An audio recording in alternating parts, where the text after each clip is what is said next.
ഒരു പകൽ മുഴുവൻ ഉപവസിക്കണം. അതിനുശേഷം ഈ ക്ഷേത്രത്തിൽ വന്ന് മുട്ടിലിഴഞ്ഞുകൊണ്ട് 108 തവണ ഈ ക്ഷേത്രം പ്രദക്ഷിണം വെക്കണം. ഇപ്പം മനസ്സിലായല്ലോ ഈ നേർച്ച എത്ര പ്രയാസകരമാണെന്ന്. അതൊന്നും സാരല്ല സ്വാമിജി, ഞാൻ ഈ നേർച്ച പൂർത്തിയാക്കിയിരിക്കും.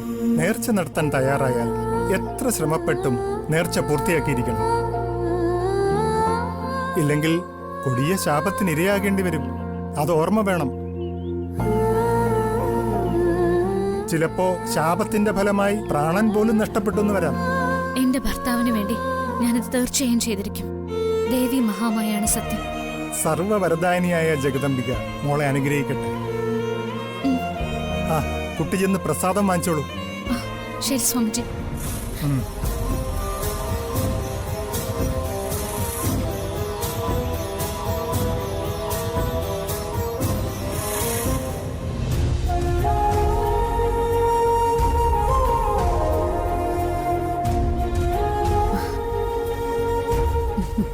മാഡം പ്രസാദം.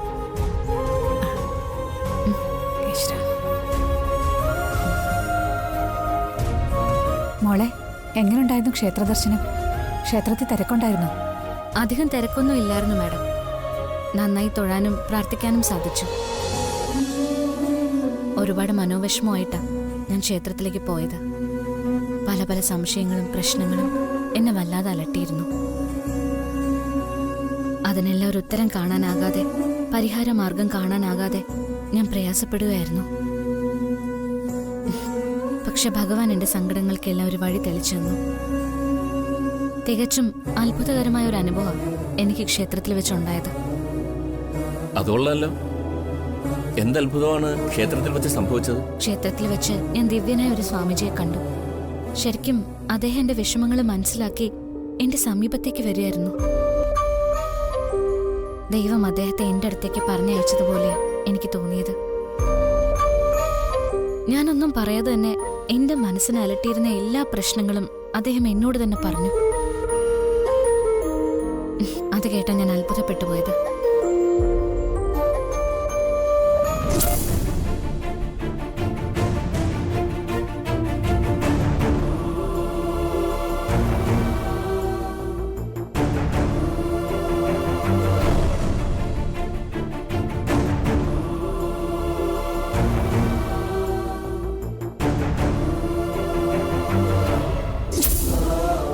മോളെ, 108 തവണ മുട്ടുകാലില് ക്ഷേത്രപ്രദക്ഷിണം വെക്കാന്ന് വെച്ചാ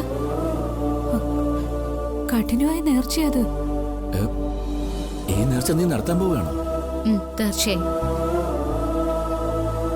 എന്റെ കുട്ടന് വേണ്ടി ഞാൻ ഈ നേർച്ച നടത്തിയിരിക്കും.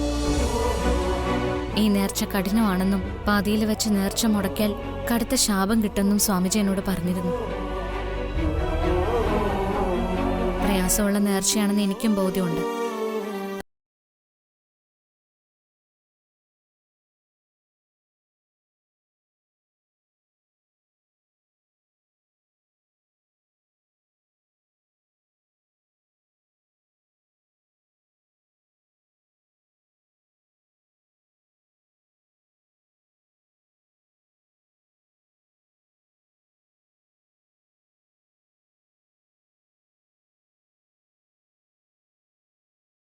ആലോചിക്കുമ്പോൾ തന്നെ എനിക്ക് ഭയമാകും. മഹേട്ടനെ പോലെ തന്നെ എനിക്കും പേടിയുണ്ട് മോളെ. ഇത് വേണോ? സ്വാമിജിയോട് പറഞ്ഞത് തന്നെയാ എനിക്ക് നിങ്ങളോടും പറയാനുള്ളത്. കുട്ടനെ സുഖപ്പെടുത്താൻ വേണ്ടി എന്ത് അപകടവും ഞാൻ നേരിടും. എത്ര വേദനയും ഞാൻ സഹിക്കും. അതൊന്നും എനിക്ക് പ്രശ്നമേ അല്ല. കുട്ടനെ സുഖപ്പെടുത്തി തരാമെന്നൊരു വാക്ക് ഞാൻ മാഡത്തിന് നൽകിയിരുന്നു. എനിക്ക് ആ വാക്ക് പാലിക്കണം. പാലിച്ചേ തീരൂ. അതിനുവേണ്ടി ഞാൻ ഈ നേർച്ച സന്തോഷത്തോടെ നടത്തിയിരിക്കും. മാഡവും സാറും സമാധാനമായിട്ടിരിക്കും. ദേവി എന്നെ കൈവിടില്ല.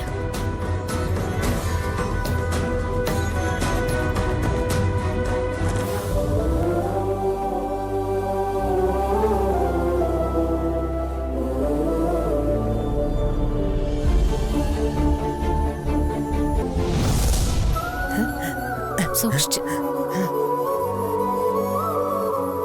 പതുക്കെ. കുട്ടാ ആ, പതുക്കെ എവിടെയാ സൂക്ഷിച്ചു നിൽക്ക്. ആ. മലകേ ഉം. നമുക്ക് ടെമ്പിളിൽ ചെല്ലുമ്പോ പായസം കിട്ടുമോ? കിട്ടും കുട്ടാ. ഇറങ്ങാം മോളെ. ആ പോ മാഡം. ഗോപിക ഋഷി എവിടെ? അച്ഛാ, ആ ഗോപിക രാവിലെ തന്നെ വീട്ടിലേക്ക് പോയിട്ടുണ്ട്. അവിടുന്ന് മഞ്ജു ചേച്ചിയും കൂട്ടി ക്ഷേത്രത്തിലേക്ക് വരും. ഓഫീസിൽ തിരക്കില്ലായിരുന്നെങ്കിൽ ഞാനും കൂടി വന്നേനെ. അത് സാരമില്ല, ഗോപിക വരുന്നുണ്ടല്ലോ, അത് മതി. ശരി. എന്നാ നമുക്ക് ഇറങ്ങാം. സിദ്ധുവിന്റെ അസുഖം മാറാനായി മരുന്ന് കൊടുക്കുന്നുണ്ട്. ഇവിടെ എല്ലാവരും അതിനുവേണ്ടി കാര്യമായി പ്രാർത്ഥിക്കുന്നുമുണ്ട്, വഴിപാട് നടത്തുന്നുണ്ട്. അതെല്ലാം പോരാഞ്ഞിട്ട് 108 തവണ മുട്ടിലഴിഞ്ഞ് പ്രദക്ഷിണം വെക്കുകയെന്ന് പറഞ്ഞ ഇതുപോലൊരു നേർച്ച ഞാൻ ഈ അടുത്ത് കേട്ടിട്ടുമില്ല, കണ്ടിട്ടുമില്ല.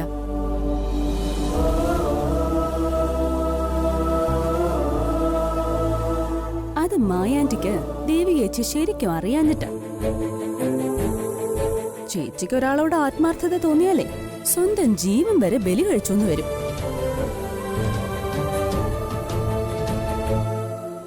അല്ല, ഇവിടെ ദേവിയേക്ക് മാത്രമല്ലേ സിദ്ധുവിന്റെ കാര്യത്തിൽ ആദ്യം ഉത്കണ്ഠയുള്ളൂ.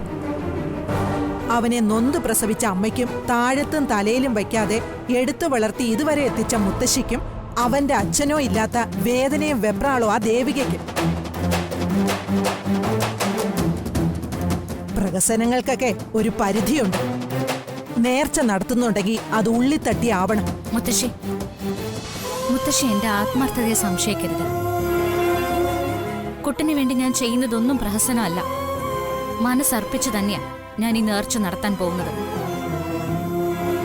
അത് മറ്റാർക്കും മനസ്സിലായില്ലെങ്കിലും ആ ക്ഷേത്രത്തിൽ കുടികൊള്ളുന്ന ദേവി മഹാമായിക്ക് മനസ്സിലാവും. ദേവിക്കെങ്കിലും മനസ്സിലായ മതിയായിരുന്നു. അമ്മേ നിർത്ത്. ഒരു നല്ല കാര്യത്തിന് പുറപ്പെടുമ്പോഴാണോ അനാവശ്യമായി ഈ പരിഹാസം? എന്തിനാണ്? അമ്മയോട് മാത്രമല്ല, മായയോടും അഞ്ജതയോടും കൂടെയാ ഞാനീ പറയുന്നത്. അമ്മയ്ക്ക് സിദ്ധുവിന് ജീവനാണെങ്കിൽ അതുപോലെ തന്നെ ദേവികയ്ക്കും സിദ്ധുവിന് ജീവനാണ്. അതുകൊണ്ടാണ് കഠിനമായി ഈ പരീക്ഷണത്തിന് ദേവിക തയ്യാറാവുന്നത്. അപ്പോൾ ഒരു കാരണമില്ലാതെ ഇവളുടെ ആത്മാർത്ഥത ചോദ്യം ചെയ്യരുത്. അഞ്ജിത എന്തർത്ഥത്തില് ദേവികയെ കളിയാക്കിയ? അഞ്ജിതയുടെ സംസാരത്തിന്റെ പൊരുൾ ആർക്കും മനസ്സിലായില്ല എന്ന് കരുതരുത്. ജാനകിയിട്ട് എന്തിനാണ് അഞ്ജിതയെ കുറ്റപ്പെടുത്തുന്നത്? അവള് ദേവികയെ കുറിച്ച് മോശമൊന്നും പറഞ്ഞില്ലല്ലോ. മായ, ഇരുട്ടുകൊണ്ട് ഓട്ടയടയ്ക്കാൻ ശ്രമിക്കരുത്. മാഡം, വെറുതെ ഒരു തർക്കത്തിന് നിൽക്കണ്ട. അതേ അവസരത്തിൽ നന്നല്ല. ഇപ്പൊ വേണ്ടത് ഈശ്വരചിന്ത മാത്രം. നമുക്കത് മതി മാഡം. പരിഹസിക്കുന്നവർക്കുള്ള മറുപടി ഭഗവാൻ തന്നെ കൊടുത്തോളൂ.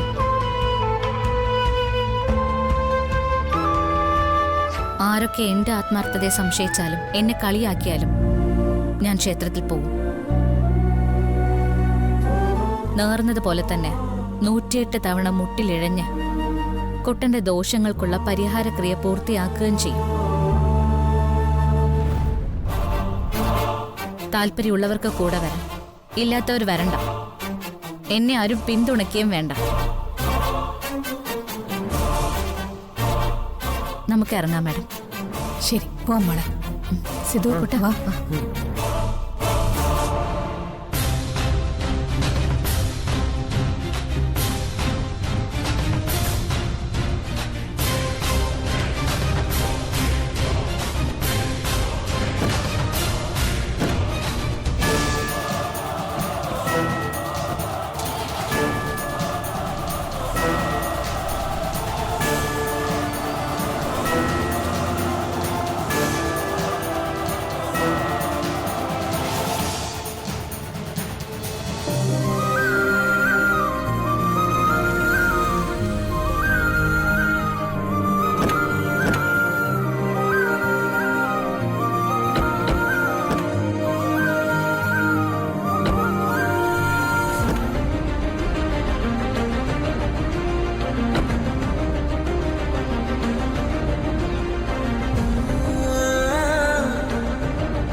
കുട്ടിയുടെ ഭർത്താവിന് ബാധിച്ചിട്ടുള്ള സകല ദോഷങ്ങളും ഒപ്പം ശത്രുദോഷവും മാറിക്കിട്ടാനുള്ള പരിഹാര പൂജയാണ് ഇവിടെ നടക്കുന്നത്.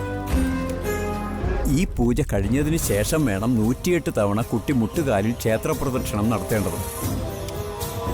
ആ പൂവെടുക്കുക. ഈ ഹോമകുണ്ടത്തിലേക്ക് പൂക്കൾ അർപ്പിച്ചുകൊണ്ട് ഞാൻ പറയുന്ന മന്ത്രങ്ങൾ കുട്ടി ഏറ്റു ചൊല്ലണം. ശരി തിരുമേനി. ഓം നമോ നാരായണായ.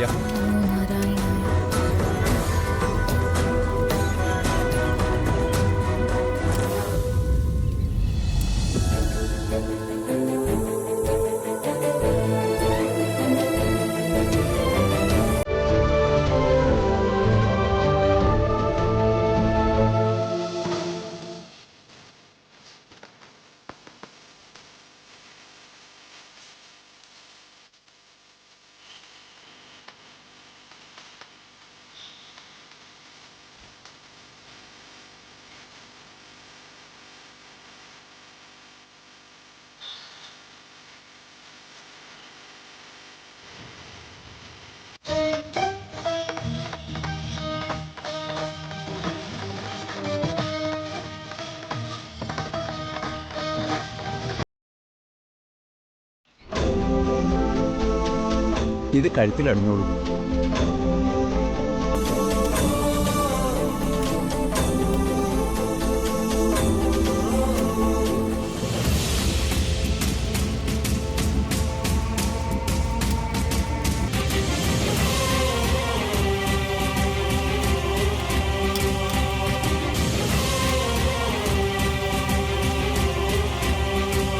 ഇനി 108 തവണ മുട്ടുകാലിൽ പ്രദക്ഷിണം വെച്ചോളൂ. ശരി തിരുമേനി.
മാലാഖേ, വേണ്ട മാലാഖേ,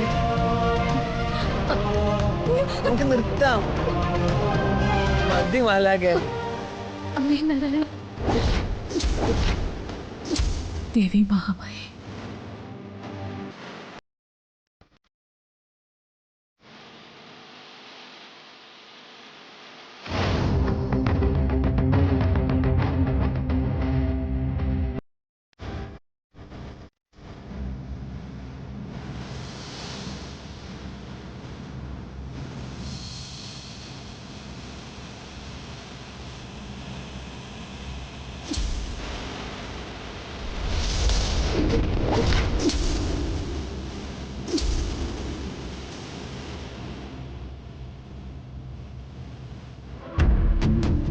ഇപ്പോൾ 108 വലം പൂർത്തിയായിരിക്കുന്നു. കുട്ടിയെ എഴുന്നേൽപ്പിച്ചോളൂ. സാധാരണ ഈ നേർച്ച അങ്ങനെ ആരും പൂർത്തിയാക്കാറില്ല. അത്ര കഠിനമാണ് മുട്ടുകാലിലുള്ള വലം വയ്ക്കൽ, അതും 108 തവണ. ഇപ്പോൾ തന്നെ ഈ കുട്ടിക്ക് പരസഹായമില്ലാതെ നിൽക്കാൻ പറ്റില്ല എന്ന അവസ്ഥ വന്നിരിക്കുന്നു. കാലിന് വേദന എടുക്കുമ്പോൾ പലരും നേർച്ച പാതി വഴിയിൽ അവസാനിപ്പിച്ചു പോവുകയാണ് പതിവ്. പാതി വഴിയിൽ നേർച്ച അവസാനിപ്പിക്കുന്നത് കഠിനമായ പാപം, ഈശ്വരകോപം ഉണ്ടാകും, ശാപവും കിട്ടും. ഇവിടെ ഈ കുട്ടി അതെല്ലാം അതിജീവിച്ചിരിക്കുന്നു. അതിനു പ്രധാന കാരണം ഈ കുട്ടിക്ക് ഭർത്താവിനോടുള്ള സ്നേഹവും അദ്ദേഹത്തോടുള്ള ആത്മാർത്ഥതയുമാണ്.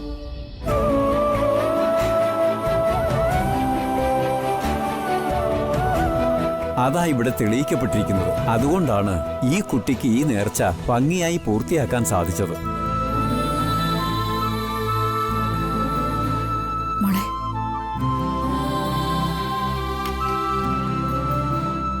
വാങ്ങിക്കോ. ദേവിയെ നന്നായിട്ട് പ്രാർത്ഥിച്ചോളൂ.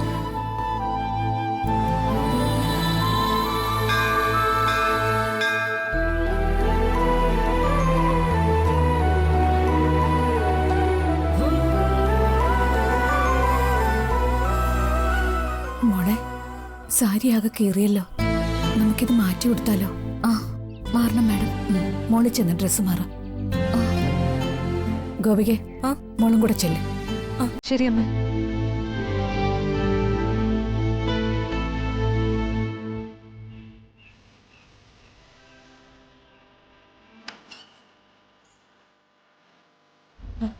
പതുക്കെ.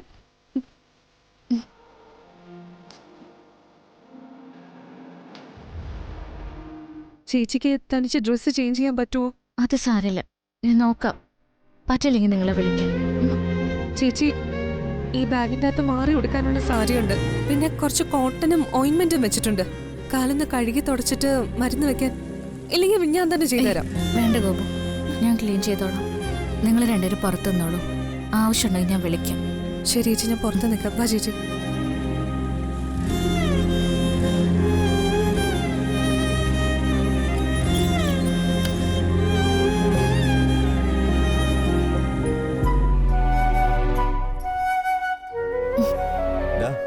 നമ്മളന്ന് 2 തവണ കൊല്ലാൻ നോക്കിയ സിദ്ധാർത്ഥനല്ലേ ഇപ്പോ അമ്പലത്തിനകത്ത് നമ്മൾ കണ്ടത്?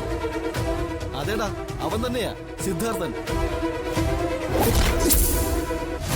സിദ്ധാർത്ഥൻ ജീവിച്ചിരിക്കുന്ന സ്ഥിതിക്ക് അവനെ ഇനിയും കൊല്ലാതെ വിട്ടാൽ ശരിയാവില്ല. ഇവനെ കൊല്ലാനുള്ള കൊട്ടേഷൻ ഏറ്റെടുത്തിട്ട് വർഷം 3 കഴിഞ്ഞു. എടാ, ഇവനെ നമ്മൾ ഇവിടെ കണ്ട വിവരം ബോസിനെ വിളിച്ച് അറിയിക്കണ്ടേ? അറിയിക്കണം.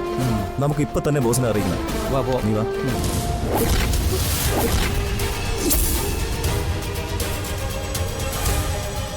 ഇവർ കുട്ടനെ കുറിച്ചാണല്ലോ സംസാരിക്കുന്നത്. ഇവർ കുട്ടനെ കൊല്ലാൻ നടക്കുന്നവരാണോ? ഇവരെന്തിന് കുട്ടനെ കൊല്ലണം? ഇവർ പറയുന്ന ബോസ് ആരാ? ഇവരെ വെറുതെ വിടാൻ പാടില്ല. ഞാൻ നടത്തിയ നേർച്ചയുടെ ഫലമായിട്ടായിരിക്കും ഇവന്മാരെ എന്റെ കൺമുന്നിൽ എത്തിച്ചത്. ഇവന്മാരെ പിടികൂടിയാ കുട്ടന്റെ യഥാർത്ഥ ശത്രു ആരാണെന്ന് എനിക്കറിയാൻ കഴിയും.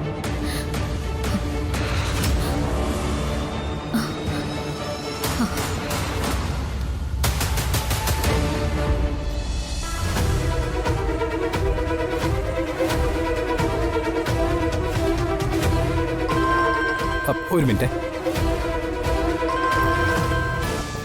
പറയൂ ദേവു. അനീഷേട്ടാ,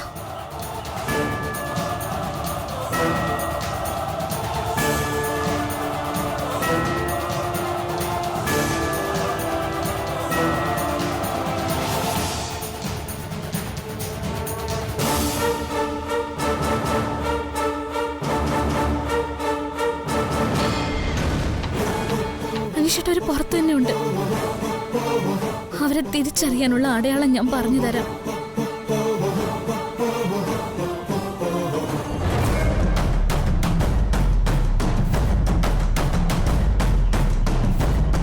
അവരൊന്ന് ശ്രദ്ധിക്കണം അനീഷേട്ടാ. ഒന്ന് ഹോൾഡേ, ഞാൻ നോക്കട്ടെ. അയ്യോ,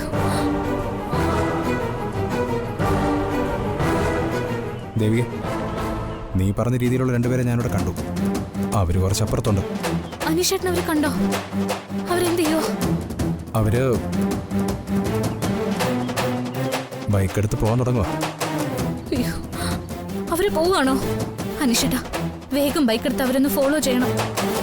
ഞാനെന്തിനാ അവരെ ഫോളോ ചെയ്യുന്നത്? അനീഷേട്ടാ, അതൊക്കെ ഞാൻ പറയാം. അനീഷേട്ടാ, ഇപ്പൊ ഞാൻ പറയുന്നൊന്ന് ചെയ്യ്. വേഗം അവരൊന്ന് ഫോളോ ചെയ്യ് പ്ലീസ്. അവരെ മിസ്സാവാൻ പാടില്ല. അതിൽ കാര്യമുണ്ട്. ചേട്ടാ, വേഗം ബൈക്കെടുത്തൊന്ന് പോ പ്ലീസ്. ശരി, ഞാനവരെ ഫോളോ ചെയ്യാം. എന്തെങ്കിലും ഉണ്ടെങ്കിൽ വിളിക്കും. ശരി അനീഷേട്ടാ.